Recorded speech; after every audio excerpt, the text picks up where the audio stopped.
This terrible accident was later called the meat grinder on the Volga, and the consequences were truly shocking. According to official data, 176 people lost their lives, and around 50 were seriously injured. However, these numbers were significantly understated, and the details of the incident were quickly classified. A government commission headed by Haidar Aliyev was urgently flown to the city of Ulyanovsk. The city was immediately closed off for a month. Corpses began washing ashore on the banks of the Volga. Local looters shamelessly stripped the dead of gold jewelry and clothing. The summer of 1983 was unusually hot. Hundreds of people had purchased tickets for a river cruise from Rostov-on-Don to Moscow, sailing up the Volga. They were set to travel aboard the luxury motor ship Alexander Suvorov, a 4-deck passenger liner built in Czechoslovakia in 1981 and operated by the Volgodonsk River Shipping Company. Passengers were carefree, enjoying their vacation, but the evening of July 5th would turn into a nightmare. After 10 p.m., most of the passengers had moved to the upper deck, where bars were open and a cinema was operating. Some relaxed with drinks, while others stepped outside to enjoy the fresh air and admire the lights of evening Ulyanovsk. The Alexander Suvorov was a dream ship. Luxurious interiors, restaurants, a cinema, a solarium. Unsurprisingly, demand for tickets was overwhelming. The ship was overloaded. There were 438 people on board, including many stowaways and unregistered relatives of crew members. On that fateful Sunday, June 5, 1983, for reasons still debated, the Alexander Suvorov approached the Ulyanovsk Bridge at full speed and went directly under the 6th span, a span that was not designed for navigation. The result was catastrophic.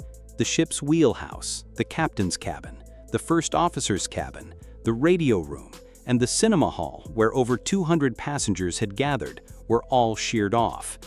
To make matters worse, a freight train was passing over the bridge at the time.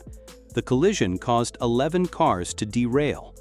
Logs, grain, and coal fell onto the ship below. By sheer luck, a massive container filled with fuel became stuck on the bridge's railing. Had it fallen onto the ship, the death toll would have been absolute.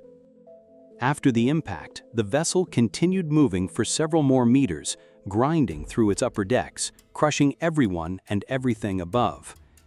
Later, the train driver recalled how, from above, the ship looked like it had been draped in a red tablecloth. Help did not arrive for 40 minutes. All night, survivors were evacuated from the ruined ship. Corpses were collected from the wreckage. Hospitals and morgues in Ulyanovsk were overwhelmed. Surgeons could not keep up with the influx of victims. Many of the survivors were left permanently disabled. That very night, the investigation began, and a few days later, a government commission arrived. In parallel, efforts to cover up the scale of the disaster were launched. Newspapers printed a short, vague notice, expressing condolences but omitting crucial details. The next morning, Ulyanovsk was closed to outsiders.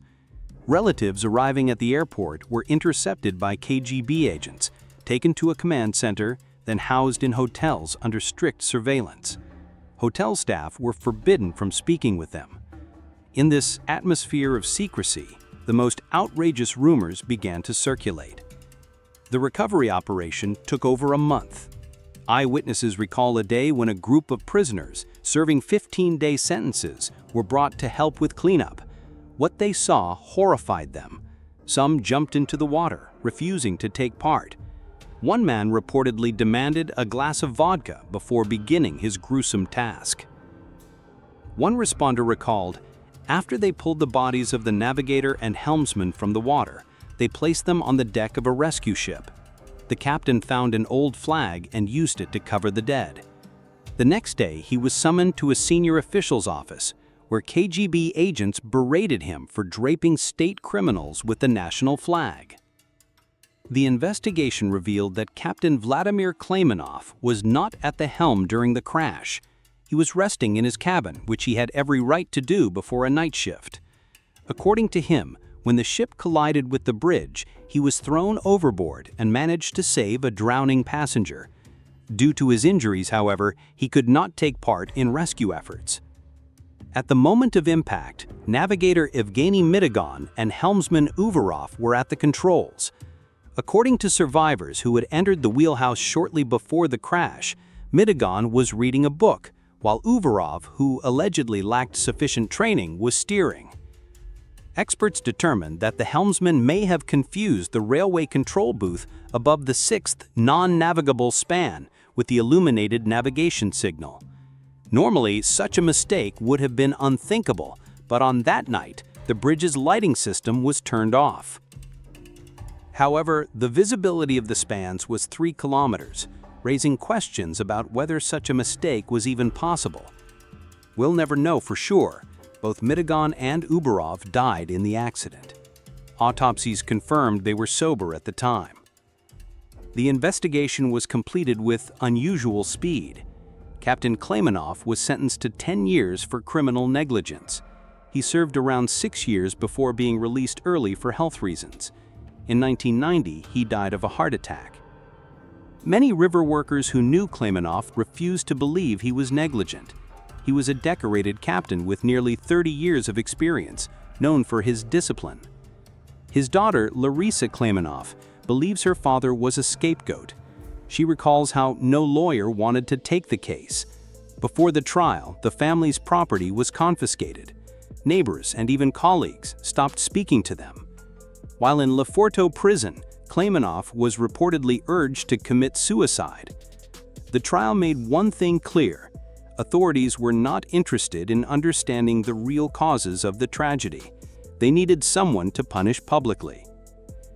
Captain Lev Spukaratov, one of Klaymanov's colleagues, suggested a chilling theory. Perhaps both the navigator and the helmsman had died before the collision, because to miss the correct span, you'd almost have to be unconscious. Everyone on that ship knew the bridge. They'd passed through it countless times. Even if a mistake had been made, how could they not notice the error in time? They didn't slow down. Dispatch tried to contact the crew, but received no reply. Signal flares were launched from the bridge. Still, the ship did not change course. Was it really possible to be so distracted, reading a book or doing nothing, that you'd miss all the warning signs? To this day, many questions remain unanswered. Why didn't the crew respond to the dispatcher's calls? Why didn't the helmsman see the flares and the gunfire warning shots? Why didn't they even try to stop the vessel when the wall of steel from the new bridge was closing in? Please don't forget to subscribe or write a comment and put a bell so as not to miss new videos. Thanks for watching.